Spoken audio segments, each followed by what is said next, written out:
Yes, Mynagappally വാഹന അപകട കേസിലെ പ്രതികളുമായി ഇപ്പോൾ തെളിവെടുപ്പ് നടത്തുകയാണ്. ഡോക്ടർ ശ്രീകുട്ടിയുടെ സുഹൃത്തിനെയുമാണ് ഇപ്പോൾ തെളിവെടുപ്പിന് എത്തിച്ചിരിക്കുന്നത്. ആളുകൾ വളരെ വികാരപരമായാണ് പ്രതികരിക്കുന്നത്. എവിടാ കൊണ്ടുവന്നേ? അവനെ എന്തെടുക്കാനോ? ഇനി ഇതിലെ കൂടുതൽ തെളിവിന് എന്തോ കിട്ടണ്ടേ? ഇനി എന്തെടുക്കാനോ അവനെ കൊണ്ടുവന്നേ? അവനെ ശിക്ഷിക്ക്. അവനെ ജയിലിലല്ല വിടണ്ട. റോഡിൽ കടത്തണം. അവരെ രണ്ടുപേരെ റോഡിൽ കടത്തണം. കേറ്റി ഇറക്കണം. ഇവിടെ കേറ്റി ഇറക്കണം. എന്റെ ഉമ്മിച്ച തിന്ന വേദന ഞങ്ങൾ കണ്ടു നിൽക്കണം. എന്റെ ഉമ്മിച്ച തിന്ന വേദന അവൻ അനുഭവിക്കുന്നത് ഞങ്ങൾക്ക് കാണണം. ഇനി അവര് രണ്ടുപേരും ഡോക്ടറല്ല, അവള് ഡോക്ടറല്ല. അവളെ എവിടുത്തെ ഡോക്ടർ? അവളെ ഇവിടെ കടത്ത്. അവനെ ഇവിടെ കടത്തിത്തോ. എന്റെ ഉമ്മിച്ച തിന്ന വേദന തീന്നണമെങ്കിൽ അവനെ രണ്ടുപേര് ഇവിടെ കടത്തണം. ഞങ്ങളുടെ കൺമുന്നിലിട്ട് അവനെ കൊന്നതാ.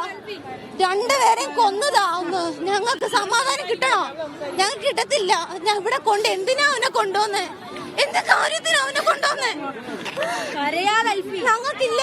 ഞങ്ങളുടെ പോയല്ലോ. ഇനി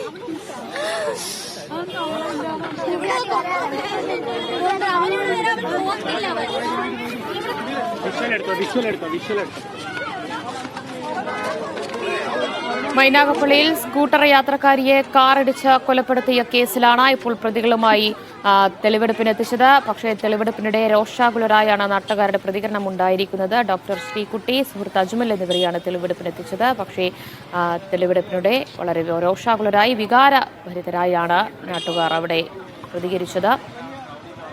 കൂടുതൽ വിവരങ്ങൾ ലിജോ നൽകും. ലിജോ, തെളിവെടുപ്പ് പൂർത്തിയാക്കാൻ പോലും കഴിഞ്ഞില്ലേ പോലീസിന്?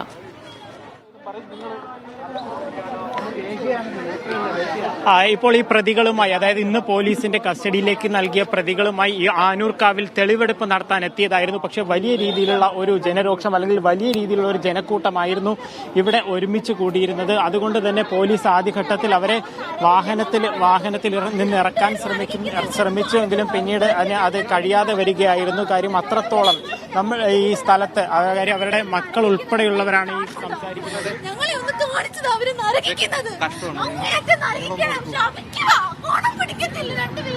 അത്രത്തോളം ഒരുപക്ഷെ അത്രത്തോളം ഭയങ്കര വൈകാരികമായിട്ടുള്ള ഒരു പ്രതികരണമാണ് അവരിവിടെ നടത്തുന്നത്. കാരണം അവർക്ക് അവരുടെ അമ്മയെ നഷ്ടപ്പെട്ടിരിക്കുന്നു, അതിന്റെ വിഷമം അവരെല്ലാം തന്നെ. കാര്യം ഈ പ്രതിയെ ഇന്നിവിടെ തെളിവെടുപ്പിന് കൊണ്ടുവരും എന്നുള്ളൊരു വിവരം അറിഞ്ഞുകൊണ്ടായിരുന്നു ഈ സ്ഥലത്തേക്ക് എത്തിച്ചിരുന്നത്. അങ്ങനെയാണ് അവരെല്ലാം തന്നെ ഇവിടെ ഒരുമിച്ച് കൂടുകയും ചെയ്തിരുന്നത്. ഇപ്പൊ ഏകദേശം പോലീസ് 2 വണ്ടി പോലീസും ഒപ്പം തന്നെ ഒരു കൺട്രോൾ റൂം വാഹനവുമായിരുന്നു ഉണ്ടായിരുന്നത്. പക്ഷെ അവരെ കൊണ്ടൊക്കെ നിയന്ത്രിക്കുന്നതിനും അപ്പുറമായിരുന്നു ഇവിടുത്തെ തിരക്കെന്നുള്ളതാണ് ഇതിൽ തന്നെ ഏറ്റവും പ്രധാനപ്പെട്ട കാര്യം. അവരുമായി ബന്ധപ്പെട്ട പല ആളുകളും നമുക്ക് ഈ സ്ഥലത്ത് കാണാനായിട്ട് സാധിക്കും. നിങ്ങൾക്ക് അറിയുന്നതല്ലേ,